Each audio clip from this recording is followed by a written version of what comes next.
Hi friends, എൻ്റെ YouTube ചാനലിലേക്ക് ഏവർക്കും സ്വാഗതം. ഞാൻ ഇന്നൊരു കേക്കാണ് ഉണ്ടാക്കാൻ പോകുന്നത്, സ്ട്രോബെറി കേക്ക്. ഇൻഗ്രീഡിയൻസ് എന്തൊക്കെയാണെന്ന് ഞാൻ പരിചയപ്പെടുത്താം.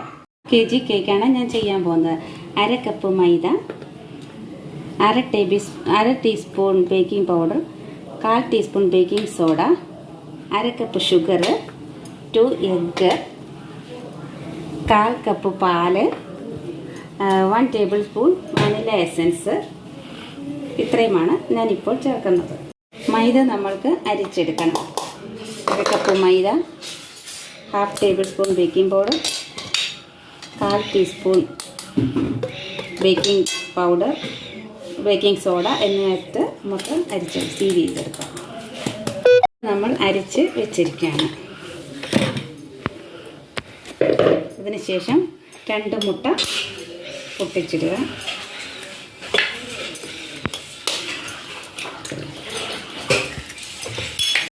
മുട്ടയിലേക്ക് 1/2 table spoon vanilla essence, 1 pinch salt എന്നിവ ചേർത്ത് ബീറ്റ് ചെയ്യുക.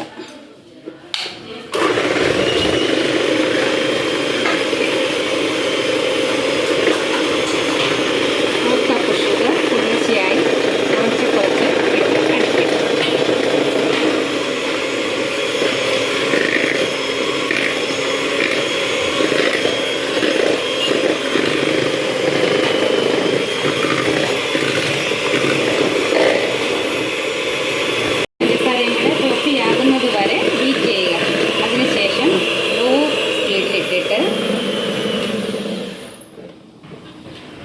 2 ടേബിൾ സ്പൂൺ ഓയിൽ ഒഴിക്കുക. സൺഫ്ലവർ ഓയിലാണ് ഞാനിവിടെ ഉപയോഗിക്കുന്നത്. അതിനുശേഷം ലോ സ്പീഡിൽ വെച്ച് ബീറ്റ് ചെയ്യുക. അതിനുശേഷം നമ്മുടെ മൈദ കുറേശ്ശെയായിട്ട് ലോ സ്പീഡിൽ ബീറ്റ് ചെയ്യുക. ലോ സ്പീഡിലിട്ട് ബീറ്റ് ചെയ്തതിന് ശേഷം 1/4 കപ്പ് തിളപ്പിച്ചറിയ പാലാണ് ഞാനിതിൽ ഉപയോഗിക്കുന്നത്.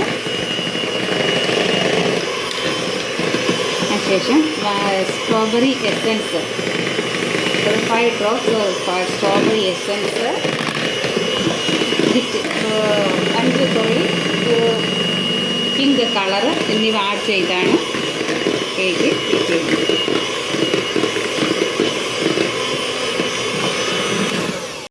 ഇനി നമുക്ക് പ്രീഹീറ്റ് ചെയ്ത ഓവനിലേക്ക് കേക്ക് ടിൻ വെച്ച് 180 ഡിഗ്രിയിൽ തന്നെ 30 മിനിറ്റ് ബേക്ക് ചെയ്തെടുക്കാവുന്നതാണ്.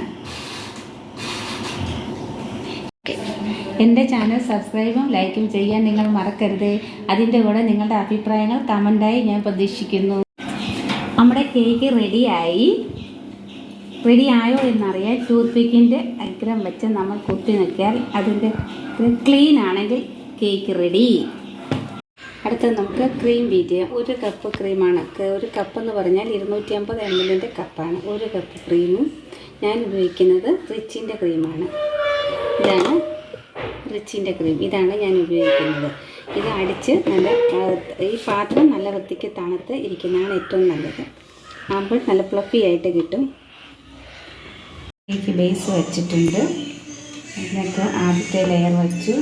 അതിനുശേഷം നമ്മൾ ഷുഗർ സിറപ്പ് ചെയ്യുകയാണ്.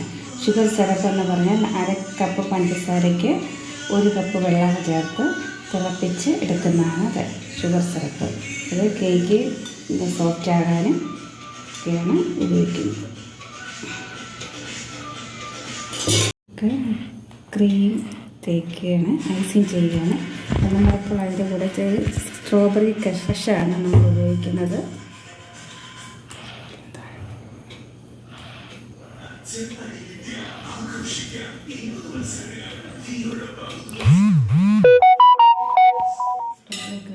അതിനുശേഷം ഇതിൽ കുറച്ച് ചോക്ലേറ്റ് അതിനുശേഷം രണ്ടാമത്തെ ലെയർ വച്ചു. താഴെ കണ്ട അതേ പ്രൊസീജിയർ തന്നെയാണ് പിന്നെയും ചെയ്യുന്നത്.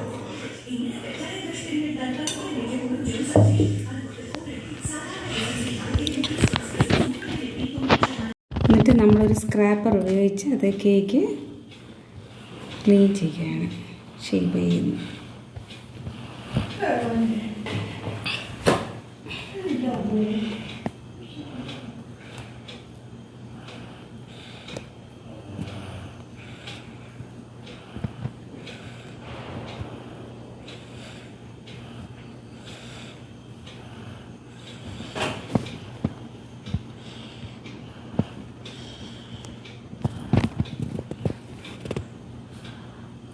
രണ്ടാമത്തെ ലെയർ നമ്മൾ വെച്ചിട്ടുണ്ട്. ഇനി നമ്മൾ മൂന്നാമത്തെ ലെയർ വെച്ച് ഷുഗർ സിറപ്പ് വെച്ച് വെറ്റ് ചെയ്തതിന് ശേഷം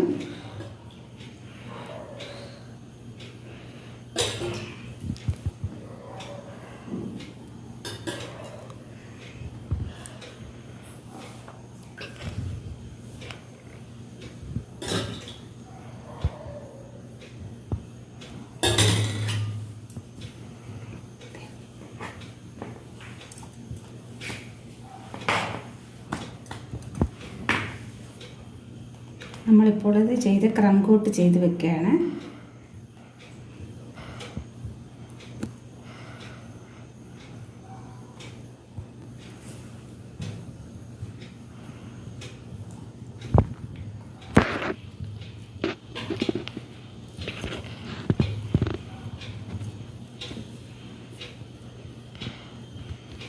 ക്രം കോട്ട് ചെയ്ത് വെച്ച കേക്ക് ക്രം കോട്ട് ചെയ്ത് ഫ്രീസ് ചെയ്ത് വെച്ച കേക്ക് ഇനി നമ്മൾ ഐസിങ് ചെയ്ത്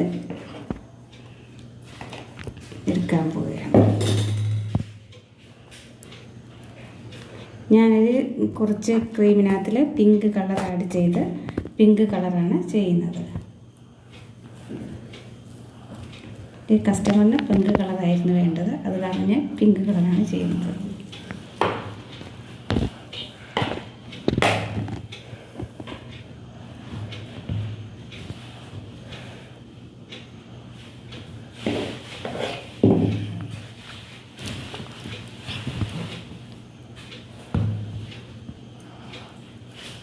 വേറൊരു സ്ക്രാപ്പർ ഉപയോഗിച്ച് ഇതിനൊരു ലൈൻ ഷേപ്പ് വരുത്തുകയാണ്.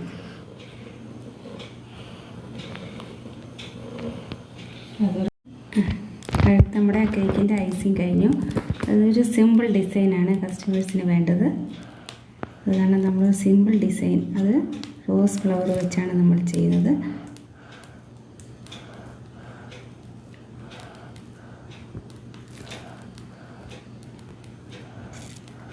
സിമ്പിളാണിത്. കേക്കിൻ്റെ പണി കഴിഞ്ഞിരിക്കുകയാണ്. അപ്പോൾ ഇനിയിപ്പോൾ നമ്മൾ കേക്ക് ഫ്രീസ് ചെയ്യാനായിട്ട് വെക്കുകയാണ്. അപ്പോൾ പിന്നെ കസ്റ്റമർ കൊടുക്കുന്ന സമയത്തിന് പേര് എഴുതി റെഡിയാക്കി വയ്ക്കുക.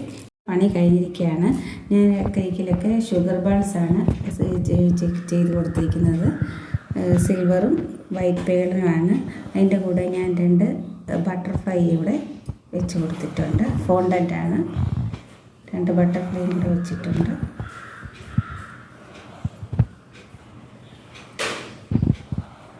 പേരെഴുതി ഞാൻ ഫോണ്ടൻറ്റിലാണ് പേരെഴുതി വെച്ചിരിക്കുന്നത്.